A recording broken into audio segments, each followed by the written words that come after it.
Felipe, é um bom dia porque é um dia em que, de uma certa maneira, ela completou o ciclo de vida dela. Então, nesse sentido, é um bom dia também, né? Perfeito. Ainda mais a dona Eva, né, que tinha É, essa questão. Ela era muito bem resolvida, né? ela teve que enfrentar tantas coisas na vida particular dela, né? Sendo obrigada a fugir da Alemanha nazista, chegando no Brasil, tendo que se readaptar, vindo de uma família de classe média, de formação cultural imensa, né? Tendo um hábito e um modo de vida que se transformou totalmente no primeiro momento aqui no Brasil, tendo que encontrar um modo de sobrevivência, os pais e ela e a irmã.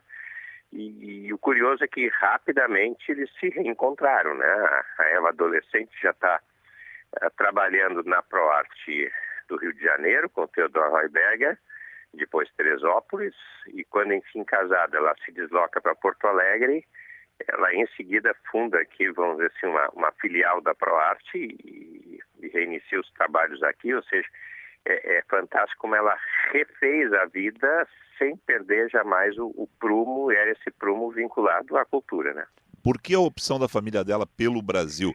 Ali havia o Olha, final da Segunda Guerra, a fuga dos, ainda em plena Segunda Guerra, né? Ainda estava a Segunda Guerra. sim, pela Segunda É. Guerra, tanto que quando o Wolf, que veio, enfim, eles não estavam casados ainda, nem se conheciam, o Wolf, quando chegou no Brasil, acabou sendo preso por desconfiança de ser nazista, quer dizer, fugiu do nazismo e enfrenta a polícia aqui porque achava que ele era nazista, né?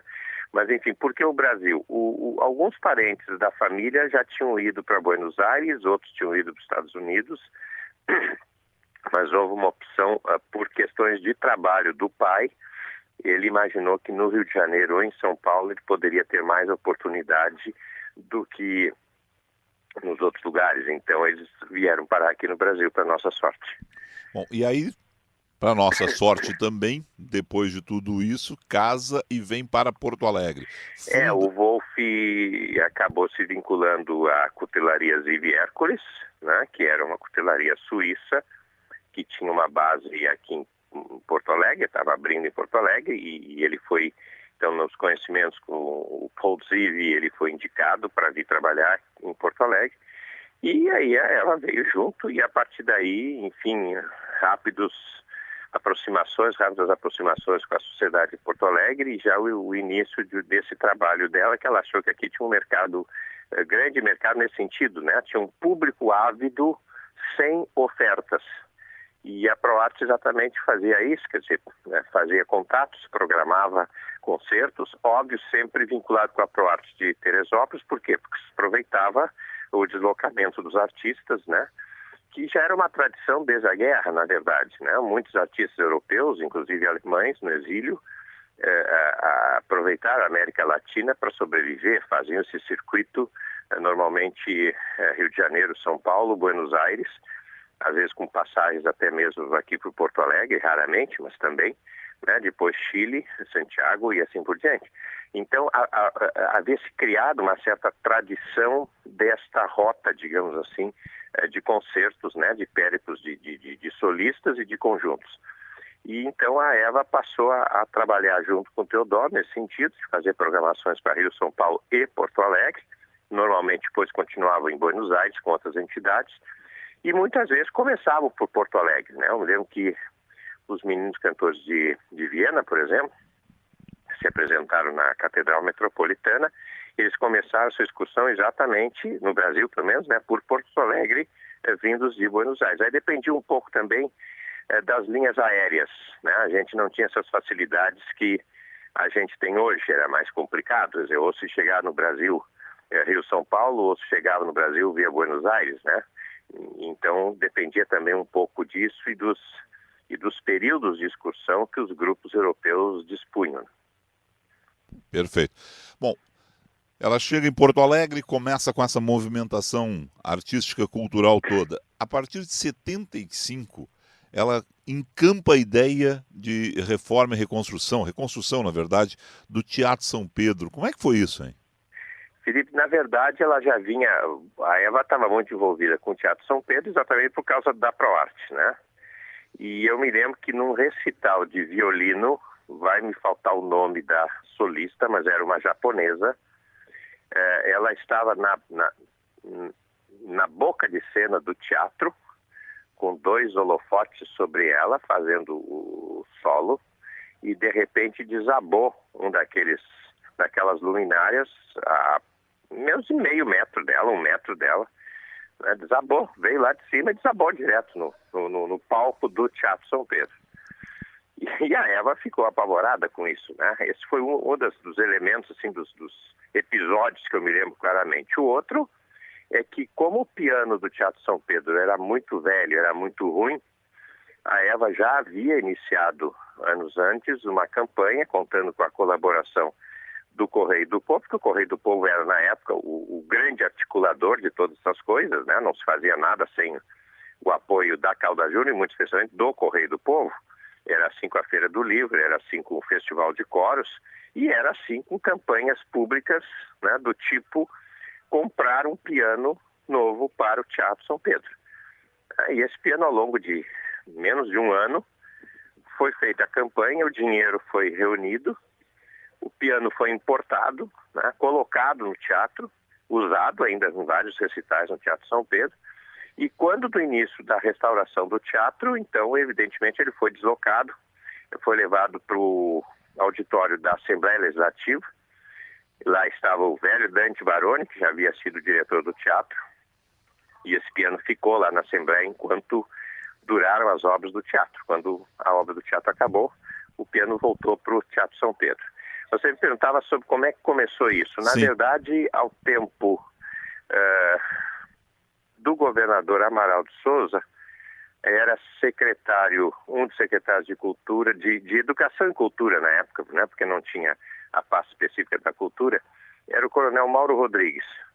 E era diretora do setor de cultura a dona Antonieta Baroni. E a Antonieta tinha ideia de começar algumas reformas, não a reforma que depois viria a ser feita no teatro, mas havia uma ideia de dinamizar um pouco o teatro, enfim, de dar novos rumos ao teatro.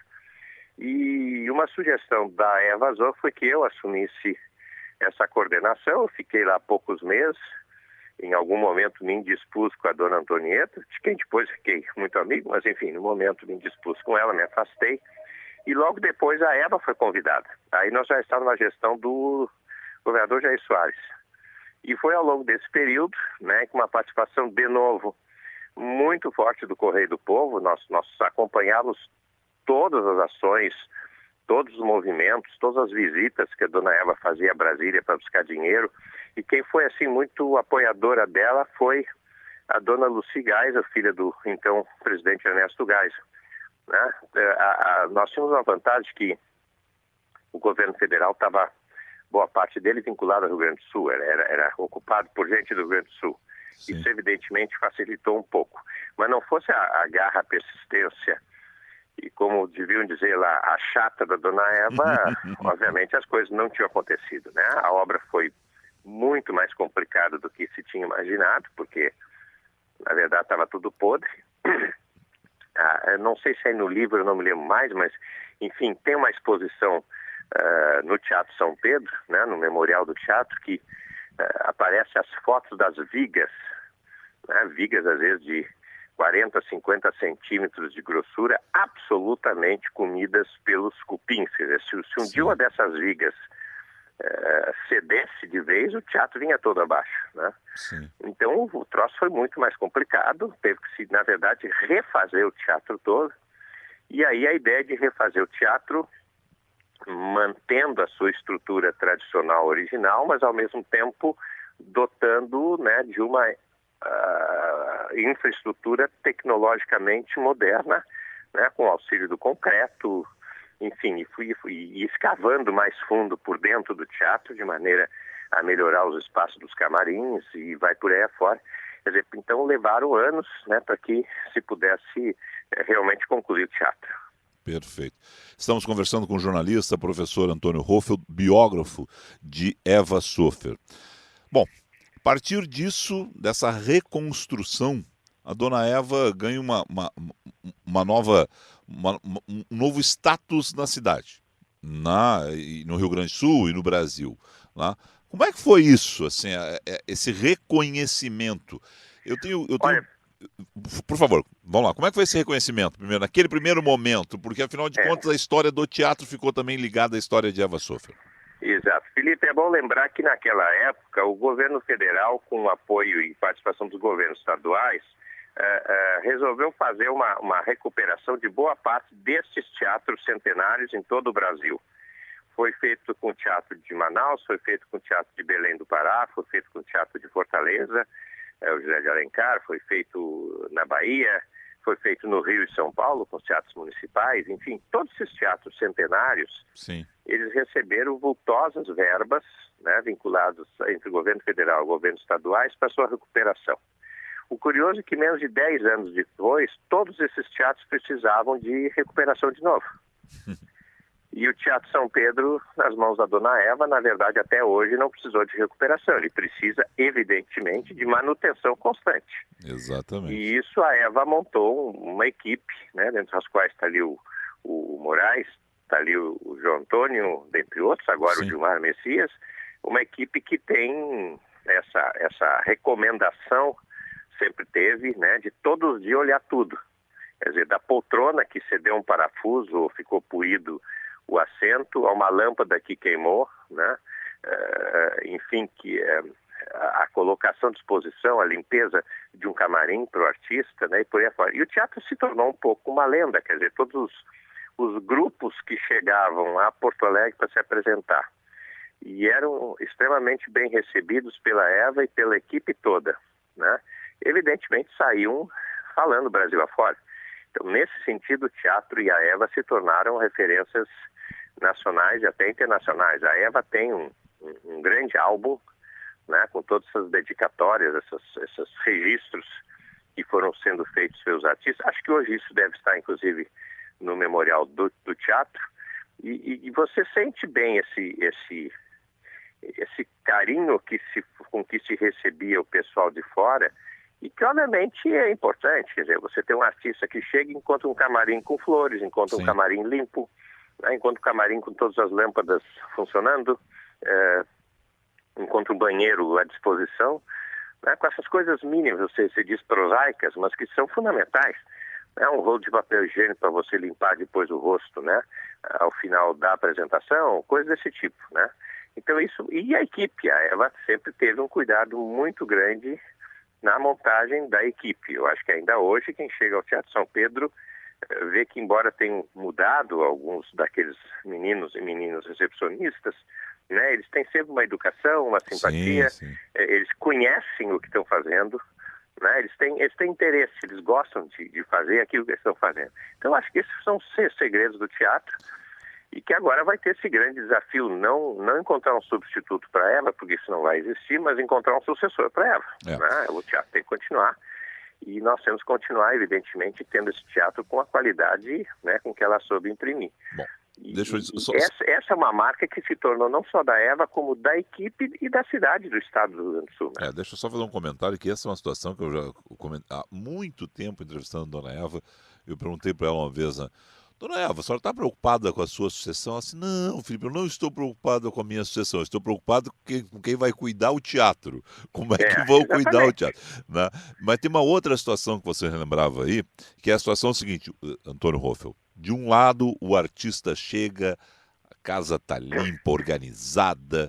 De outro lado, nós entrávamos pela porta principal do Teatro São Pedro e encontrávamos a Dona Eva postada recepcionando a todo mundo, e não importa o espetáculo que fosse, uma peça da cena local de Porto Alegre, né, ou uma peça de nível internacional, um show local ou um show internacional, um solista brasileiro ou um solista estrangeiro, lá estava a Dona Eva recepcionando, nos convidando a entrar na casa que virou a casa dela, a casa de todos nós, mas era aquilo, né? A gente era bem recebido.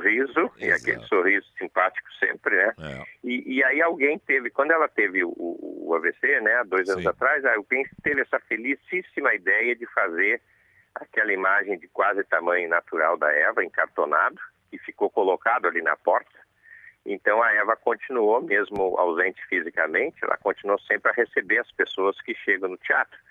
E que eu espero que não retirem, né? Mais do que nunca, eu acho que aquela imagem que foi introduzida ali e que é sempre muito, muito, muito simpática. A gente tem sempre assim um bom momento, um bom clima de chegada ao teatro, né? Encontrar aquela imagem cartonada dela tão bem feita, que é uma foto quase de tamanho normal da Eva.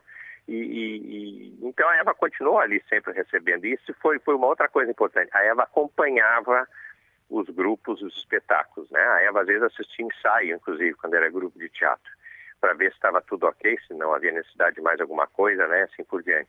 Ela seguia, na verdade, uma tradição, né, que já a família tinha, porque veja que se você falar com jornalistas que cobriam a área de cultura mais velhos, você vai ter a citação de que quando havia os concertos da ProArte, né, se tornaram famosos depois do concerto, acabado o concerto, sempre havia uma recepção no casarão da Carlos Gomes, onde eles moravam primeiramente, né, a Eva e o Wolf, e que eu tive a oportunidade de acompanhar isso de muito perto.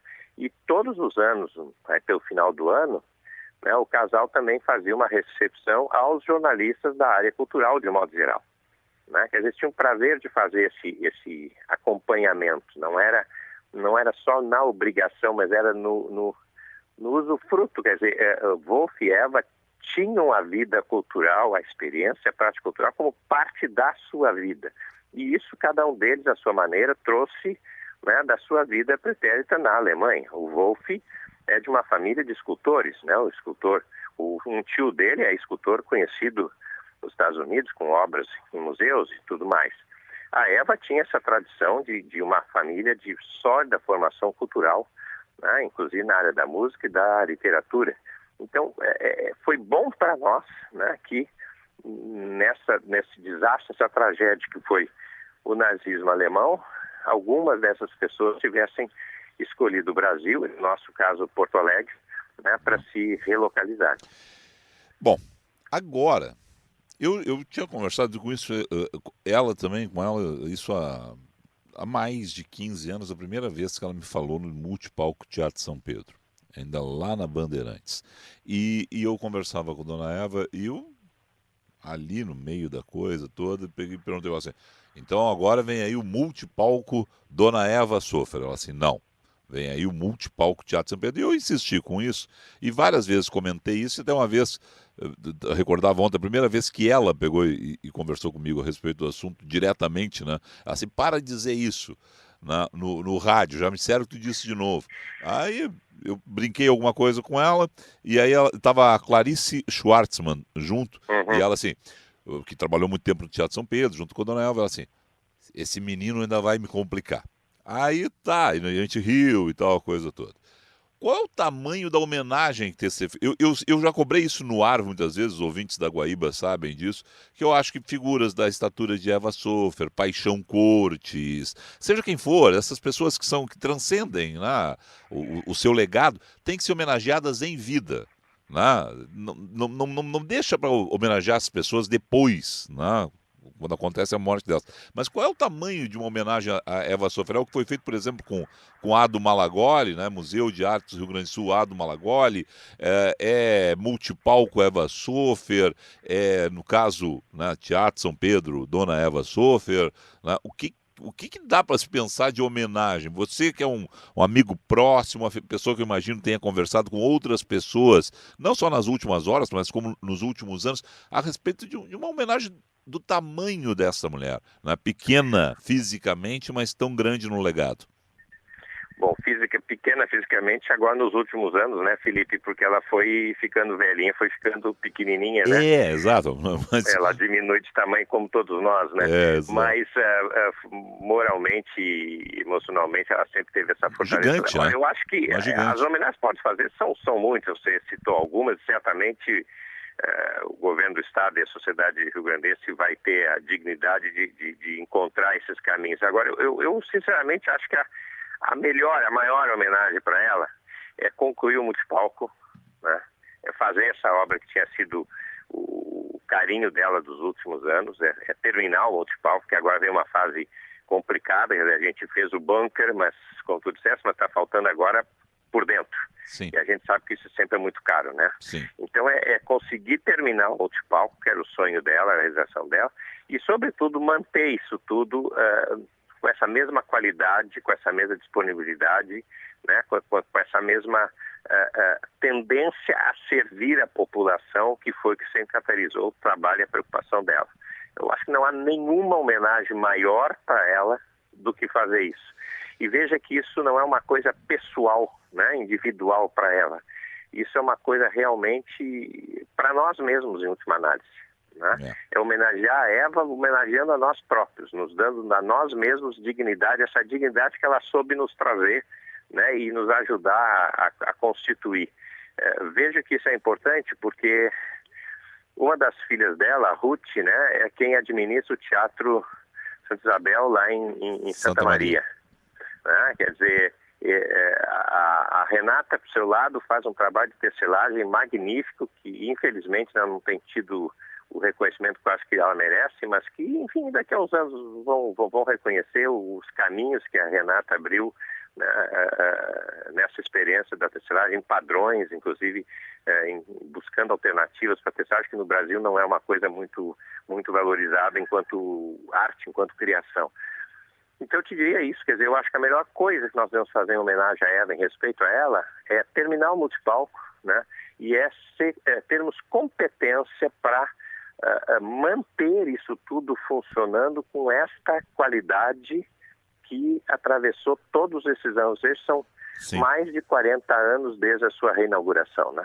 Bom, e aí tem uma outra situação que eu também comentei já no ar no passado, e é uma preocupação que eu sempre tive em relação à sucessão da dona Eva Sofer. E você é político, você tem uma carreira política. Dona Eva Sofer, que trabalhou de Amaral de Souza, no caso a José Ivo Sartori, passando por todos os governadores, sem que ninguém, né, posso até dizer, ousasse pensar em tirá-la de São Pedro. Né, Felipe, na verdade, houve um que ousou. Quem? Que foi o governador Alceu Colares. Ah, é verdade. E rapidamente... Eu não digo pessoalmente ele, sim, né? Sim. Eu não quero ser injusto com o governador. Sim. Eu não digo pessoalmente o Alceu, mas a equipe do Alceu estava querendo trocar e havia ambições, né, de gente querendo assumir o Teatro São Pedro. E aí houve toda uma mobilização popular, da qual muito honrosamente eu participei, né? Entre os quais abraçamos o teatro. E foi assim, um negócio tão publicamente escandaloso que o governador, se havia pensado na mudança, recuou. E se não havia pensado, não a fez. Né? Foi o único episódio. Todos os demais episódios, realmente, a Eva transcendeu a questão partidária. Eu te diria que agora é o mesmo, Felipe. Né? Vai estar, nesse primeiro momento, nas mãos do governador Sartori, ter a dignidade, ter a responsabilidade de indicar alguém que seja politicamente competente no sentido da política do teatro, não da política partidária. Sim. Né? Esse é um desafio dele.